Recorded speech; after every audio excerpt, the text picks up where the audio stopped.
Continue working on your project or open the file named cityblocks-buildings-populate.max if you need to catch up. In this movie, use the Populate tool to add animated pedestrians to your city, in particular in and around the park you created. If you are a regular visitor to this channel, you may have already seen the Populate tool in action in other tutorials. So here, we'll revisit and experiment with some of Populate's strengths and limitations. Maximize the top view. You will start there. Expand the ribbon and go to the Populate tab. You'll start by creating a pedestrian flow on the sidewalk surrounding the park. Note that there are chamfered corners around the building lot. This is significant, as Populate doesn't like short distances too much. Click the Create Flow button and hover over the top view.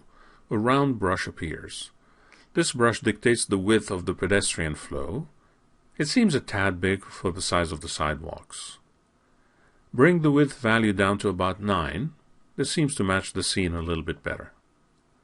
To start the flow, pick a point on the sidewalk away from the corners and away from the pathway intersections.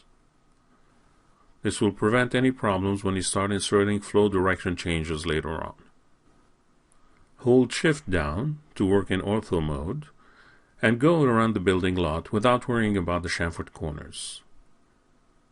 Right-click to end the flow. In the Modify panel, expand the single entry to access subobject mode. Make any necessary adjustments to the flow points and segments.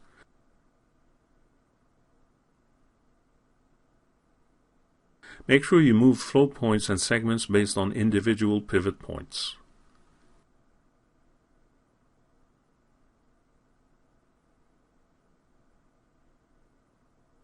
Adjust the start and end points so that they share the same location.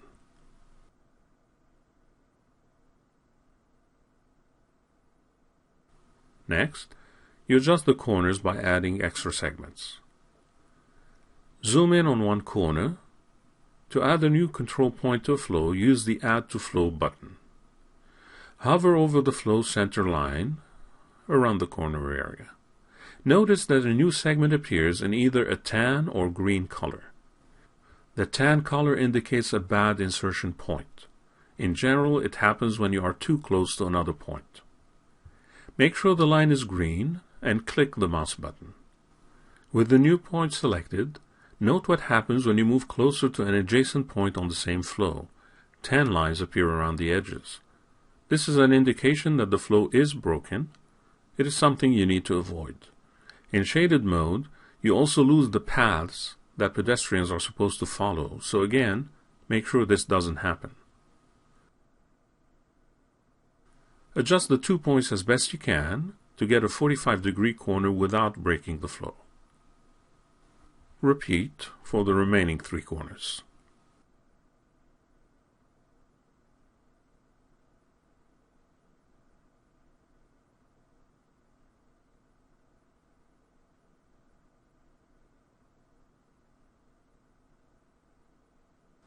When you're done, exit subobject mode.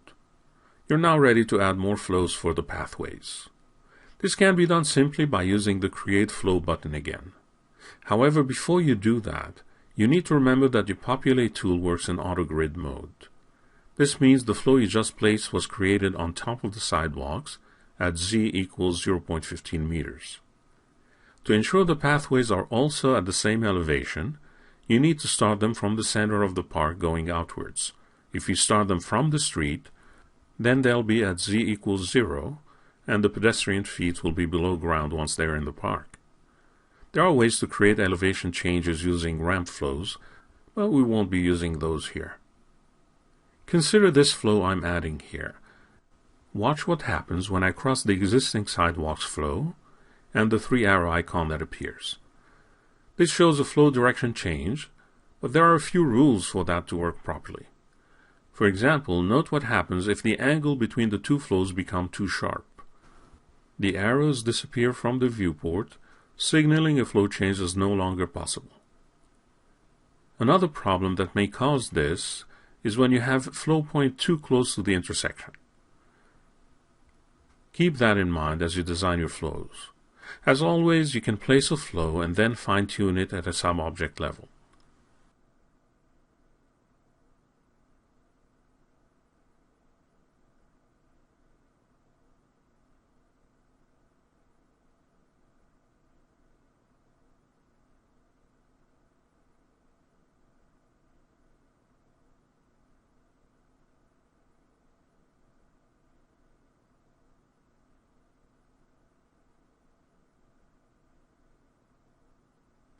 You can also create idle areas where people are just standing still, chatting, or talking on their cell phones.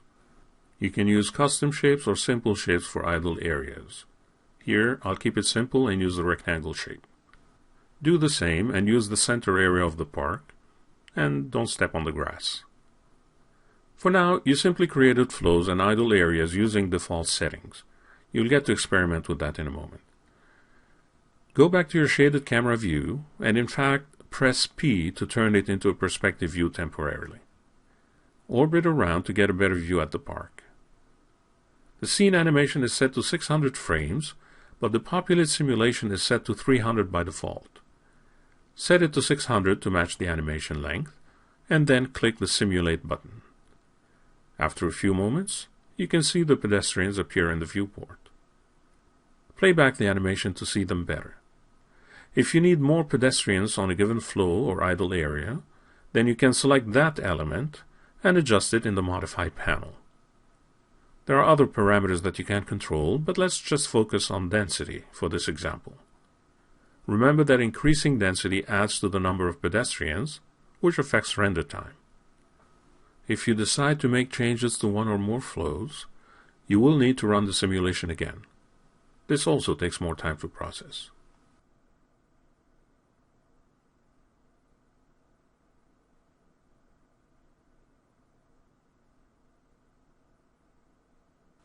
Finally, you will need to make sure that pedestrians are not running into any obstacles. This may be hard to see with traffic lights, bus stops, and other urban elements hidden from view. You will need to unhide them, typing UDC to filter the selection, and then you'd need to move any obstacles from the pedestrians' paths. This is certainly easier than editing pedestrians' flows. For example, we have here a man walking right through a bench. And over here, we have a woman going through a bus stop. So take your time and move these objects out of the way. The top view is probably easiest to that effect.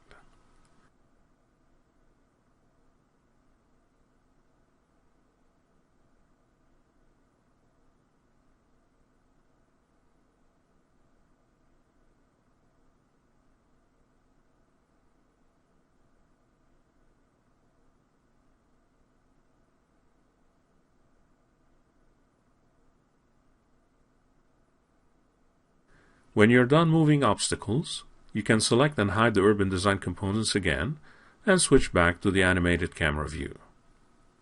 Save your file. You have now completed the tutorial and are ready to do a final render.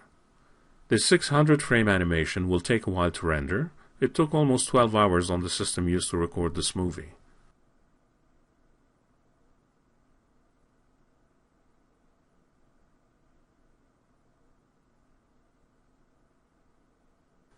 As an alternative, you can also view the end results in the MP4 file you downloaded along with the scene files. In this tutorial, you learned a great many things. You learned how to build roads, sidewalks, building lots, while keeping material application in check and flexible.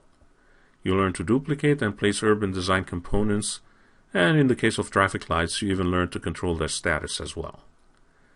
You also learned to create low polygon buildings by going through the manual methods and then by using the Building Maker free script.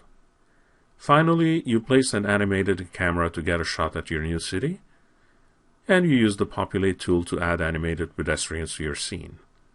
As always, we hope you have enjoyed this series and will come back with more topics very soon.